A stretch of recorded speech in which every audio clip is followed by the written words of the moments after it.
What's up guys, it is THETBALL and I am back with another video. So today we're going to be going over 5 huge trades that need to happen this NBA season. So before I start, if you want to see more daily NBA content just like this, be sure to drop a like and subscribe, as I really do appreciate all the support. So trade season has started, where players who signed with new teams this past offseason are now eligible to be traded. There have been a ton of rumors flying around lately with various players, so let's have some fun and go over 5 trades that would be fun to see and need to happen before the trade deadline. So first up, I have the Hornets trading Miles Bridges, Jeremy Lamb, Marvin Williams, and a future first-round pick to the Wizards for Bradley Beal. This would be an all-in deal for the Hornets, who would look to push for the playoffs in this trade. They would be trading for an all-star in Beal, who would combine with Walker to provide the Hornets with one of the top-scoring backcourts in the NBA. Both guys are elite shooters from downtown, and they would complement each other very well. Walker, of course, is a great driver and can penetrate defenses to get to the rim, where he could either score or in this case kick it out to open shooters like Beal out at the perimeter for open threes. When Walker needs a break, Beal could do some scoring and playmaking on his own, as he can score from just about anywhere on the floor. This trade will help bring the Hornets firmly into the playoff picture, and it provides them with a nice core to build around if they re-sign Walker this offseason as well. On the other hand, the Wizards would do this trade if they are looking to fully blow it up and really change things up. They would be trading their best asset for some nice pieces in Jeremy Lamb, who has had a great season as a complimentary scorer next to Kemba, Miles Bridges, who has showed a ton of potential already in his rookie season, with his athleticism and solid three-point shot, and also a future first-round pick as well. This trade would give the Wizards some nice pieces to start their rebuild, and I would also expect to see trades for Wall and Porter Jr. if the Wizards do decide to tear it all up. However, I'm not so sure that this will likely happen, given the Wizards trade for Ariza, but if things do continue to go poorly for Washington, there is a chance that they may decide to just do a fire sale on all of their players. So, next up are the Kings trading Shumpert to the Rockets for Brandon Knight, a 2019 first-round pick, and a future second-round pick as well. This would be a trade that I think would benefit both teams for now and in the future as well. For the Kings, they will be trading away Shumpert, who while has played great this season, he's on an expiring contract and not a part of the team's future. The Kings already have Buddy Hield and Bogdanovic who need minutes, and trading Shumpert could help free up the logjam there. The Kings will be getting Knight in this deal, who has money guaranteed for next year as well, but the Kings aren't likely going to sign any big free agents next offseason, so that really shouldn't matter too much. Knight's deal will also be an expiring contract next year, which may be useful later on in other trades then. The Kings would really be doing this trade to get another asset in a first-round pick, and this could be very helpful in being used in a bigger trade, or used to draft a player to join the Kings' young and high-potential core. From the Rockets' standpoint, Shumpert has been great in shooting the ball at a 37.9% clip from 3, and he could provide some much-needed shooting that the Rockets have missed, with Ariza and Mbah a Moute not being on the team anymore.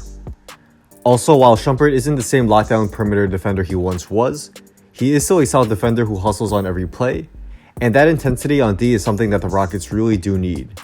His expiring contract also provides the Rockets with some cap space for next offseason, which could help them chase after some other quality free agents if Shumpert does not work out. The Rockets have definitely struggled this season, and they do need to make a trade or something to help switch things up, which may help them get going again. So next up, I have a 3-team deal between the Pacers, the Warriors, and the Kings. The Pacers will be trading Kyle O'Quinn to the Warriors and a future second-round pick to the Kings. The Warriors would be trading Shaun Livingston and a protected future first-round pick to the Kings, and the Kings would be trading Skal Labissière to the Pacers and Macklemore to the Warriors. This is kind of a wild trade that would really mix things up for specifically the Warriors. Golden State is thin up at the front court, and they need some help with Jones out for likely most of the regular season, and Cousins is still not back yet, and once he does return, he will likely be very rusty. The Warriors need a reliable big man up front who can provide some good rebounding and rim protection, which is something Kyle O'Quinn can definitely do.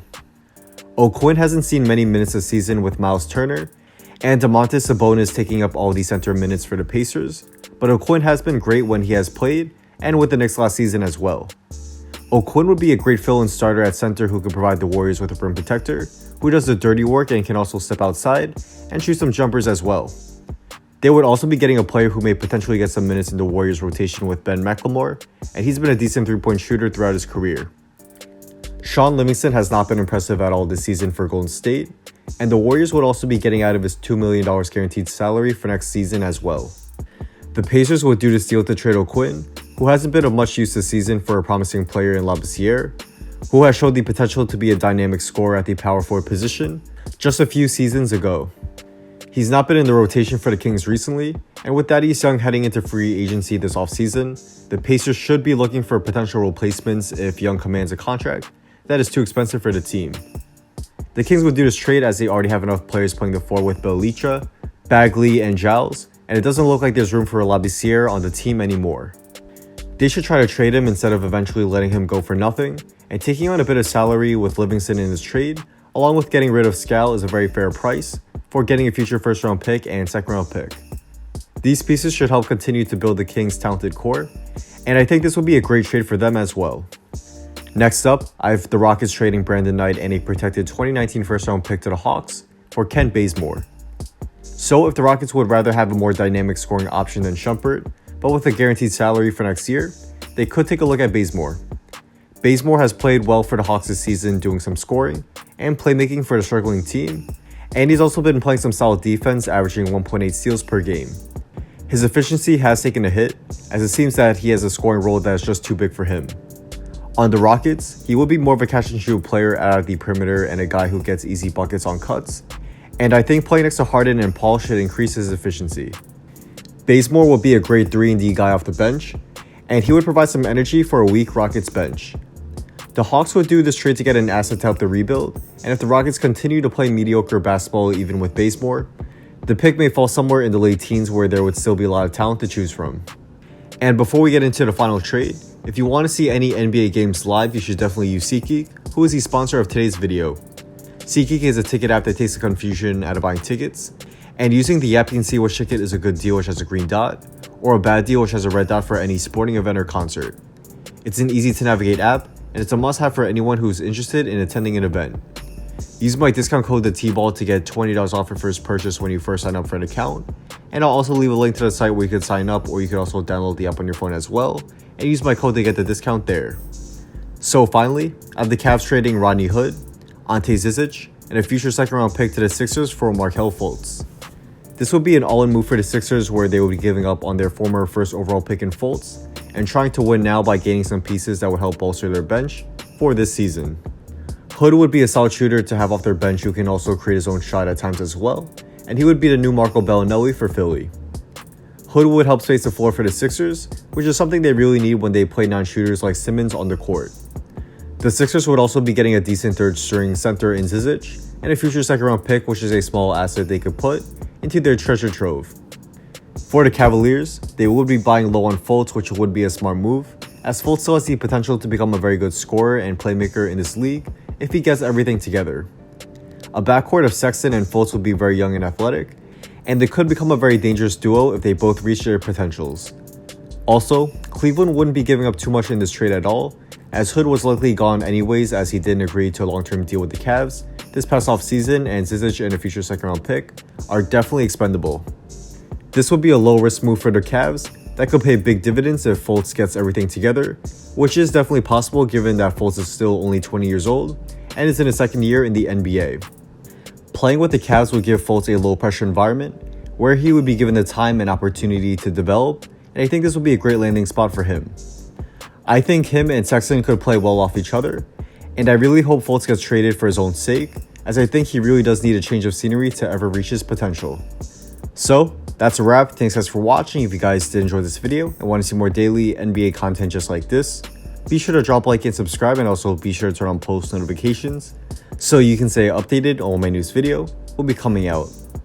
Also, follow me on Instagram and hit me up if you want to talk about basketball, business, or have any video ideas for me to do. Let me know as I do try to get back to all you guys there. Drop a comment down below on which NBA trades you want to see. It doesn't have to be one in this video, it can be one that you made up. I'm definitely interested in reading and seeing some of your ideas, and I'll definitely try to get back to most of you guys here as well. And also, if you guys could go subscribe to my second channel, where there will be a link down below in the description and in the pinned comment, that would be really helpful as I've been dealing with some copyright issues. And just in case anything goes wrong with this channel, I'll be posting videos on that channel. So, with all that being said, once again, thanks for watching, and hopefully, I'll see you guys soon for my next video. Peace.